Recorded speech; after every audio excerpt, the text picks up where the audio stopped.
Agaknya ramalan dan apa-apa yang paling dikhawatirkan Nabi Muhammad SAW atas umatnya saat ini telah benar-benar terjadi. Rasulullah SAW antara lain meramalkan bahwa akan datang atas umatnya masa-masa jumlah tukang pidato membludak, orang alim sedikit, dan banyak kekacauan terjadi. Beliau juga meramalkan akan datang zaman ketika orang harus memilih antara ketidakberdayaan dan kejahatan. Dalam hal ini, Nabi menganjurkan kepada masyarakat yang menjumpai dan mengalami agar memilih ketidakberdayaan. Hal ini bisa dilihat dalam kitab Al-Jami' As-Shaghir. Lihatlah sekarang kebenaran ramalan itu. Kita bisa menyaksikan begitu banyak tukang pidato di mana-mana. Siapa saja yang kita sodori mic, insya Allah akan keluar pepatah petitihnya. Bahkan akhir-akhir ini ada pula semacam tren yang menimbulkan kesan asal orang pandai banyol atau mencaci maki bisa menjadi tukang pidato. Masyarakat pun dengan murah hati atau dengan bodohnya akan menjulukinya kiai, ustadz, atau mubaligh. Sementara itu orang yang betul-betul alim sangat sedikit. Mereka yang betul-betul alim jarang langsung bicara kepada umat. Yang terus-menerus mendidik untuk secara langsung yaitu tadi tukang-tukang pidato yang seringkali orientasinya terbatas pada popularitas dan berorientasi pada amplop. Banyak tukang pidato yang berbicara tentang akhirat, sementara mereka sendiri tidak ingat kepada yaumul hisab, hari ketika setiap orang akan dimintai pertanggungjawaban atas perbuatannya. Buktinya apa? Mereka hanya bicara asal bicara, tidak sedikit pun memikirkan akibat dan bicaranya kepada umat. Contoh yang paling dekat adalah tukang pidato yang suka mencaci dan memprovokasi umat akhir-akhir ini. Tanpa secuil dalil pun, mereka dengan sangat berani memfatwakan, padahal mereka bukan mufti yang berwenang berfatwa. Misalnya, bahwa orang yang tidak ikut partainya atau mendukung partai anu hukumnya kafir. Orang yang ikut partai anu halal darahnya. Masya Allah, pamer kebodohan kok enggak tanggung-tanggung.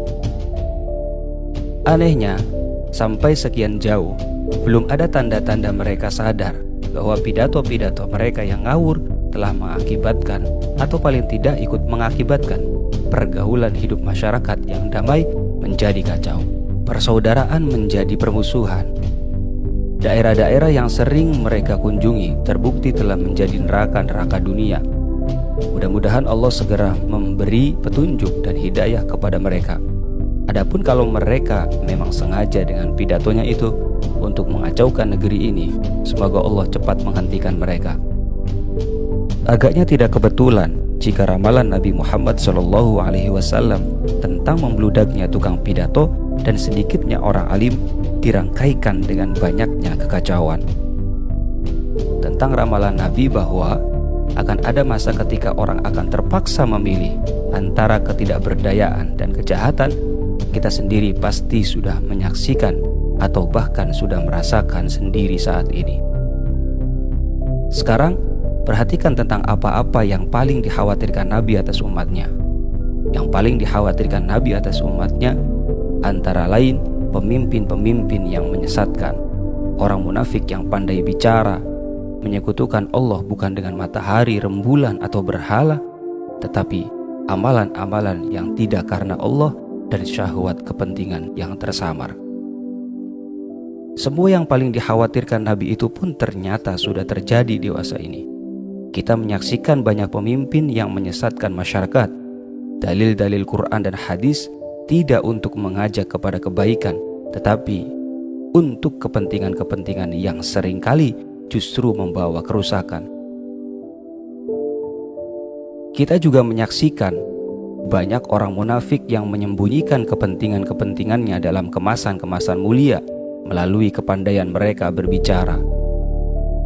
Di antara hal-hal yang paling dikhawatirkan Nabi atas umatnya dan boleh jadi paling tidak disadari orang, padahal ini yang paling berbahaya adalah perbuatan menyekutukan Allah. Dalam hal ini Nabi menjelaskan apa yang beliau maksud dengan menyekutukan Allah, yaitu camkanlah, aku tidak mengatakan mereka menyembah matahari, rembulan, atau berhala, tetapi yang aku maksud adalah amalan-amalan yang tidak karena Allah dan syahwat kepentingan yang tersamar. Banyak di antara kita yang memahami syirik atau menyekutukan Allah hanya dalam kaitannya dengan sembahan-sembahan seperti matahari, rembulan, berhala, kayu besar, dan benda-benda lain. Hal-hal yang begini kita yakin tidak dikhawatirkan oleh Nabi akan dilakukan umatnya.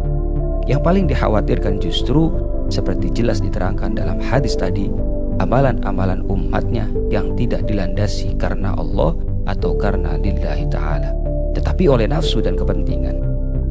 Orang sering tidak menyadari bahwa apa yang diperbuatnya, termasuk yang kelihatannya ibadah, adalah atas dorongan nafsu, bukan karena Allah. Memang bagi kebanyakan orang, terutama ketika mereka terlalu bersemangat dan tidak diimbangi dengan pengetahuan yang cukup, batas antara nafsu atau mencari kepuasan sendiri dengan mencari ridho Allah tak terdeteksi oleh kesadaran mereka. Contoh yang sering kita temukan adalah mereka yang mencium Hajar Aswad di Masjidil Haram. Umumnya mereka yang berhasil mencium Hajar Aswad merasa puas, meskipun untuk itu mereka harus menyodok dan mengikuti saudara-saudaranya sesama hamba Allah. Demikian pula mereka yang berdakwah misalnya. Seringkali kita tidak bisa membedakan, bahkan tidak berpikir apakah praktek dakwahnya itu karena Allah, yang karenanya harus sesuai dengan aturan-aturan dan norma-norma yang digariskan Allah, atau untuk kepuasan dan kepentingan diri sendiri. Analog dengan itu, barangkali bisa dicontohkan pula sikap mereka yang akhir-akhir ini sangat bersemangat untuk berjuang menegakkan demokrasi dan hal-hal mulia lainnya untuk negeri ini. Seringkali di antara mereka tidak bisa membedakan atau bahkan tidak sempat berpikir apakah hal-hal yang mereka lakukan itu demi Allah, tanah air, ataukah karena nafsu dan kepentingan sendiri. Kita mungkin tidak bisa tahu apakah seseorang melakukan amalan karena Allah atau karena nafsu yang tersamar. Namun, kita bisa menandainya dari tampilan dan dampak dari amalan mereka itu. Orang yang berdakwah atau bertabligh misalnya, apabila karena Allah, dia akan meniru Rasulullah SAW dalam berdakwah dan bertabligh, yakni santun, lemah lembut, simpatik, serta menebarkan kedamaian dan rahmat.